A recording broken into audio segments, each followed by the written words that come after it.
In this video, which is the last two videos of my Docker playlist, I shared my take on Docker-compose and walk you through an example file. In this one, I go deeper and tell you all you need to know about Docker-compose. We actually run a small project with it, and then see why we even need Docker-compose in the first place. So here's what's gonna happen in this video.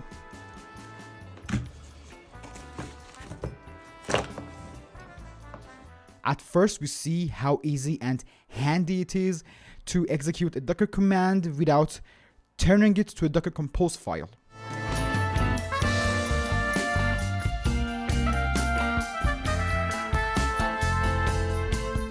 After that, we see how easy it is to connect other containers to our Docker-compose file. Then we see how to connect our own application to it.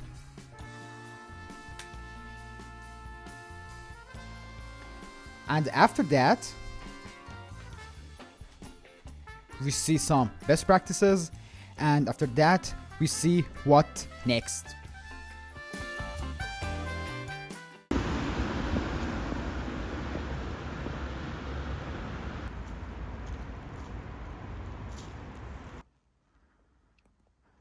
Well, as I told you, Docker-compose is used to connect multiple applications which are dependent and are supposed to talk and work with each other.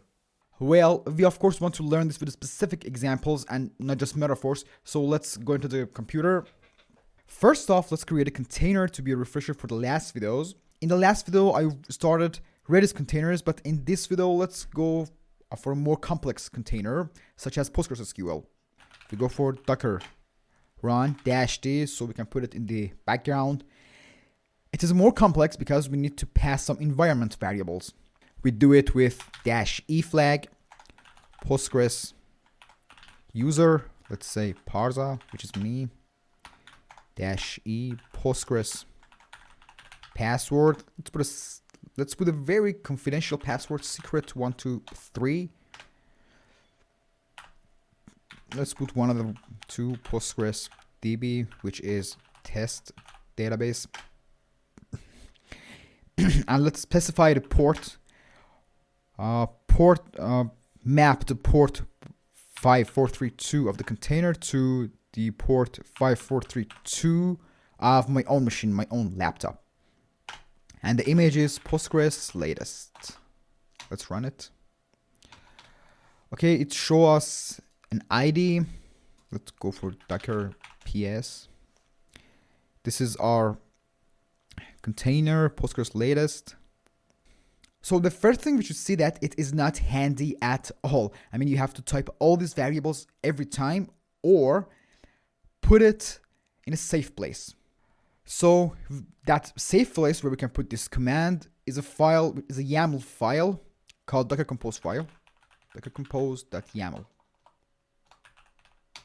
Docker-compose files have a very simple structure.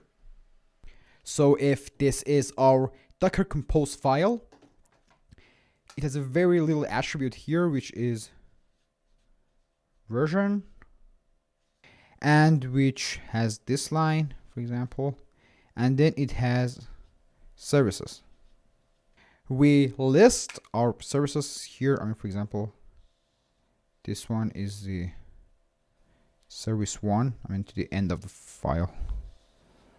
Then, for example, service 2, and so on. So we add a version here, 3.9, and here there are services. Well, the first thing we want to add this container, which is a Postgres container. Let's name it DB. Well, now we have to actually move all these variables here. I put them here so we see it step by step. Docker run -d, we don't need them. First, let's add a section for environment variables in environment, which is now we add all of this.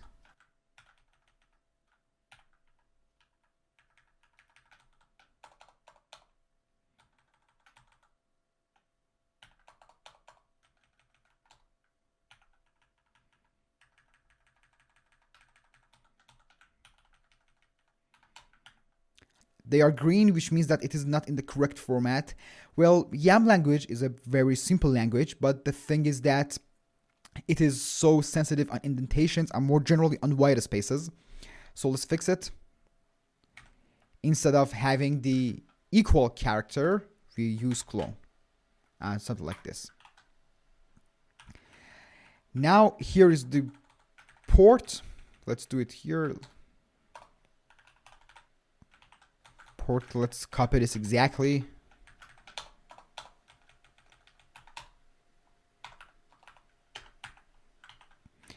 And there is an image for it.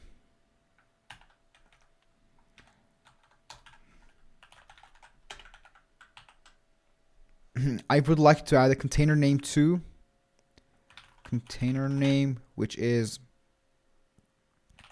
my Postgres. Now we have a container in our Docker-compose file. So let's run this file. For running a container, you go to terminal.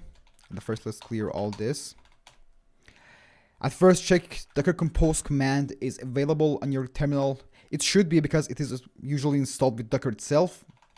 So when you type Docker-compose, you should see something like this. When you want to run a Docker-compose file, in the directory which you are running your Docker-compose command, you should have a file with this name, with this exact name, which is docker-compose.yaml. But there's one other way too, which you can pass it by yourself. Let's try both of them. We go to parsetube codes, docker-compose. So the first thing is that you have a file with exact this name in the directory, which we have right now. Which is docker-compose.yaml. So we can run it. We can go for, it's the simplest form of the command. Docker-compose up. Version must be starting. And it isn't. I think this should be in a... Okay. First off, it shows us some lags. I'll look at here. It says that network Docker-compose default. So it means that it creates a Docker network. I don't want to dive into this. I talk about it in next videos. Anyway, and it says that container my Postgres. So it's creating our containers. Let's open another terminal. Command prompt. Here we go Docker PS. Okay, now we have the container up and running. Let's get back to the main terminal. So the containers are running and this is their logs. So to stop this, we use Control-C to basically break out from the containers. Now let's check if there's any container running. We go for Docker PS. There isn't any container running, but as I told you, to see all containers, even the ones which are not running, we should go for Docker PS-A to see all the containers. Now we have it here. So this is one way of stopping a container. We have it, is to press Control-C to break out from this. But there's one other way of stopping containers too. You don't have always the access to the main terminal. So let's run it once again. Docker-compose-up. The other way of stopping a container is to go to the directory which has the Docker-compose file, cd development, parsetube codes, docker-compose. Okay, here we have a docker-compose.yaml file, and it simply is docker-compose stop. Okay, now this is stopped, and if we come back here, we got back to our own terminal. There is no container running, but just stopping the containers isn't always the case. Sometimes we want to deallocate the servers which we have created on our server, the containers which we have created on our servers. So let's see all containers. Yeah, we see that it is still here. So if we want to remove anything that the Docker-compose file has created, we do this, Docker-compose down. We had up in one step before, now we have down. It says that the container is removed and the network is removed. And now for Docker PS-A, we see that nothing is here. The command which I've told you for starting a Docker-compose file was so too simple. I mean, it was like this. I mean, it was Docker-compose dash up, Docker-compose up. But the thing is that most of the times, not most of the times, sometimes we don't have the exact file in our root directory, the docker-compose.yaml file. We may have multiple Docker-compose files. So in that case, I mean, let's change it.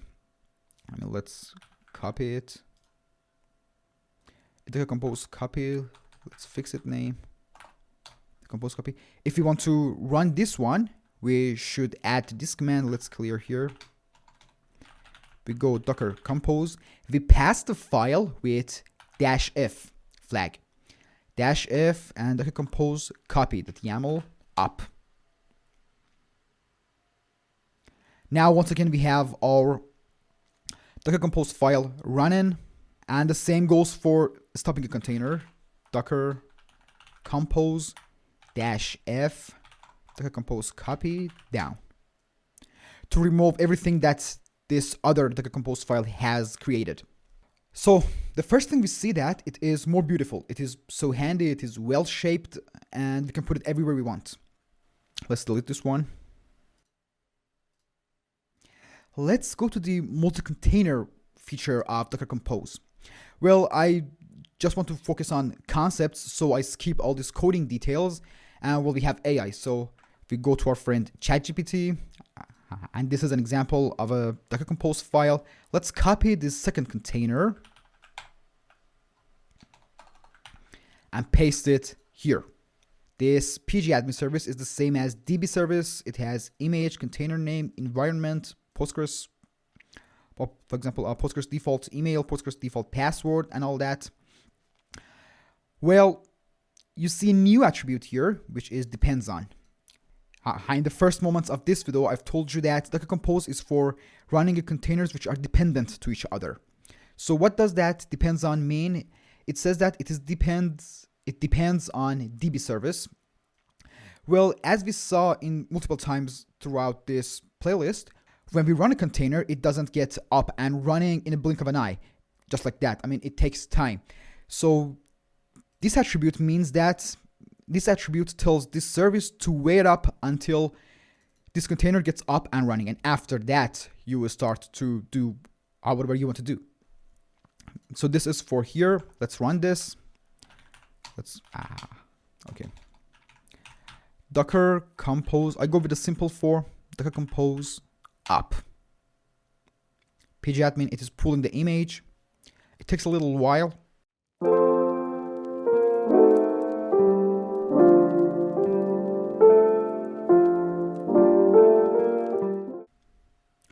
So seems like it's running.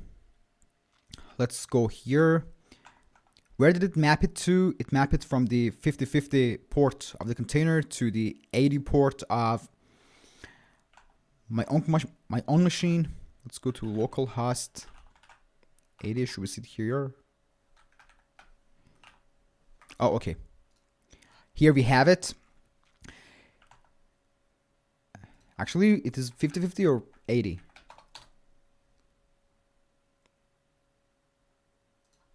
So it seems like it is 50-50.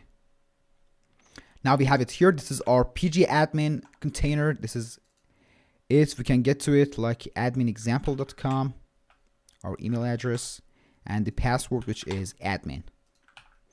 The language I want to English. Does it have Persian? Anyways, no. Okay, login. Change your password. Okay then. Maybe someday. Never. Now we have the UI for our database. Now let's see how to connect our application, the application which we have written, to our Docker Compose file. Still, I want to skip the coding details. I go to ChatGPT. Here, let's start a new chat. Close this.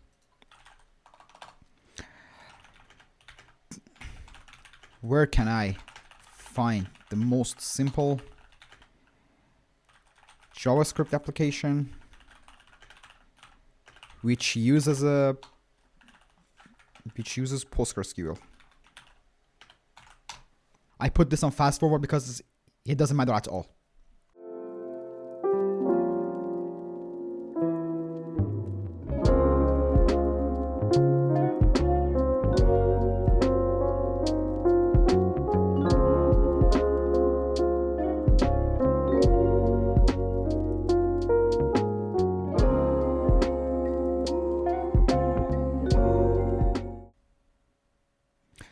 Okay, seems like we have it. Let's clear this.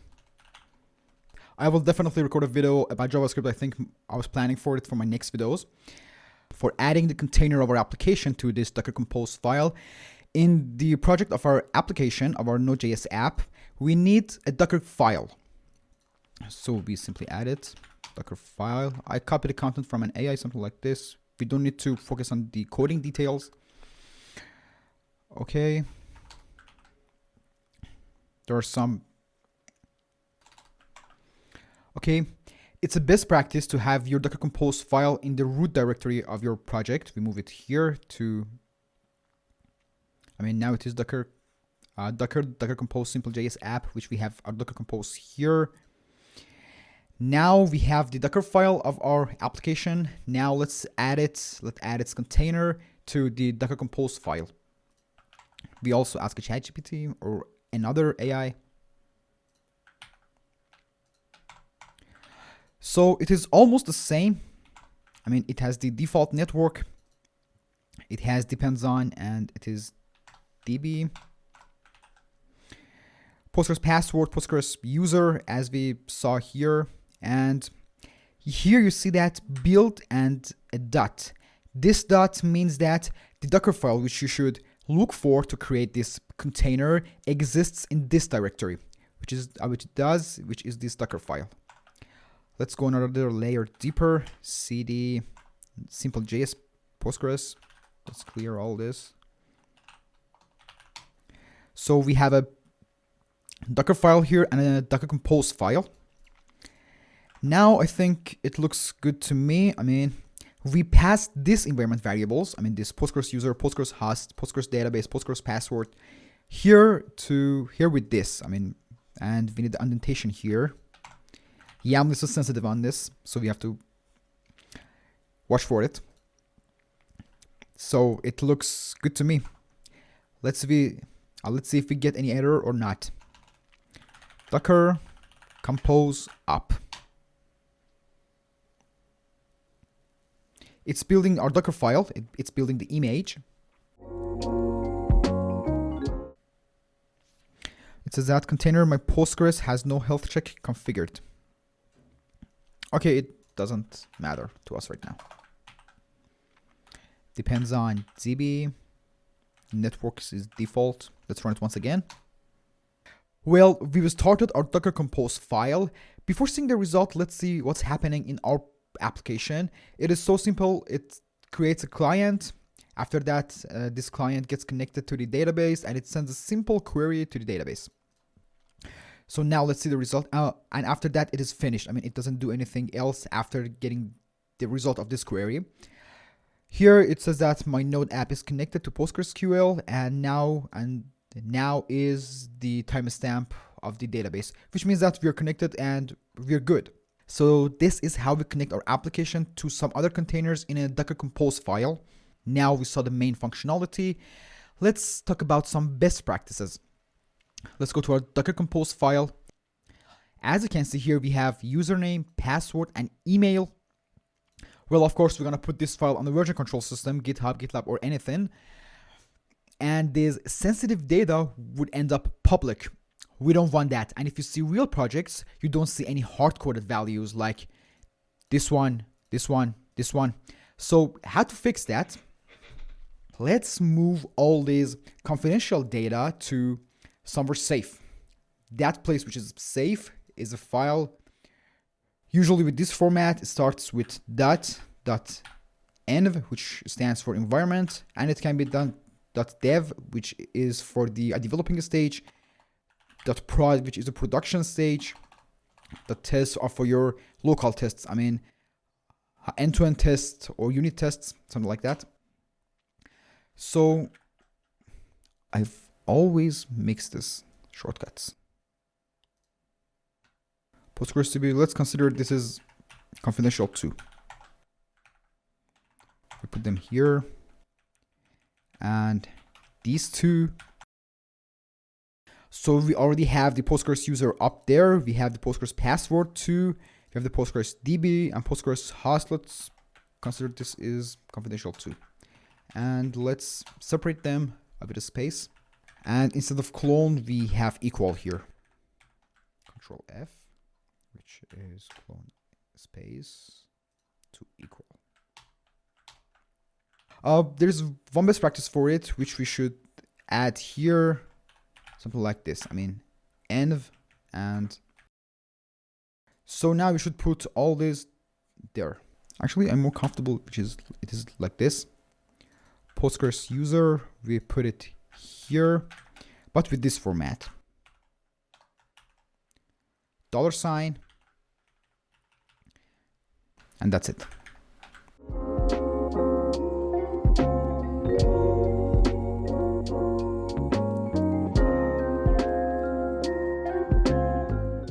How should we pass this environment file to our Docker-compose? Let's go to terminal, clear, Docker-compose --env file, and env.test. Did they name it test at last? Okay. And up. Now it is running our containers without any problem, without any trouble. And right now we don't have any hard-coded value here, but this env file shouldn't be public. I mean, you get it from your teammates, your team lead, or someone else. And you should not put this on your version control system because it's totally private. On Linux and Mac, Docker has a UI too. But as I told you in my Git video, which you can see right up here, I don't like them. I don't like UIs because you understand the concepts way better without them. But let's have a quick look at it. As you can see, our containers are running like here. And this and the whole UI looks something like this. And this is our containers. I mean, my Node app, which has done its business and now it's finished. And the database, its UI, which are still running. I recorded another video just about this, but let's not jump into that right now. Right now, we saw two flags. I mean, -f for passing the Docker-compose file and --n file. There are numbers of other flags too, but well, there isn't enough time to try all those attributes out. And honestly, it's not that necessary. But if you're working in a company and assign the task, which couldn't be handled with what I've said in this video, there's one thing which might help. That flag is Docker-compose --help. So here we have some flags, for example, --n file, -f, -file, -f, which we saw together. Well, the main commands which we saw in this video start with Docker-compose. After that, we can optionally pass a Docker-compose file to it with -f flag, and after that, we can pass a environment variable file to it with -n file flag. And after all this, we have three choices: to bring it up, bring it down, and stop it. All these codes are on my GitHub profile. Check them out if you want to, and take the steps which you've seen in this video to learn them better. What will happen without Docker-compose? Without it, we have to create our own network, run containers, connect them manually.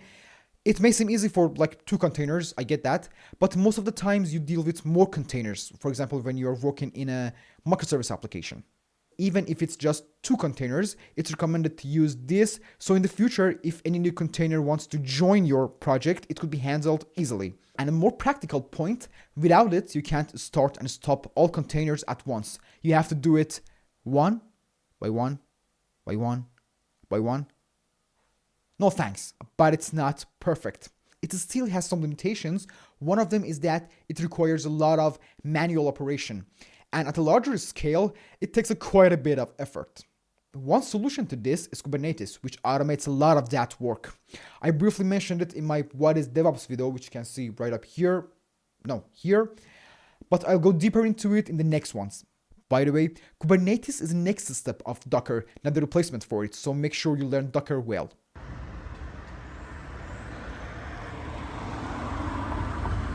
This was it, guys. Thank you so much for watching. Hit the like button if this video might help you. Don't forget to subscribe, be curious, and keep learning.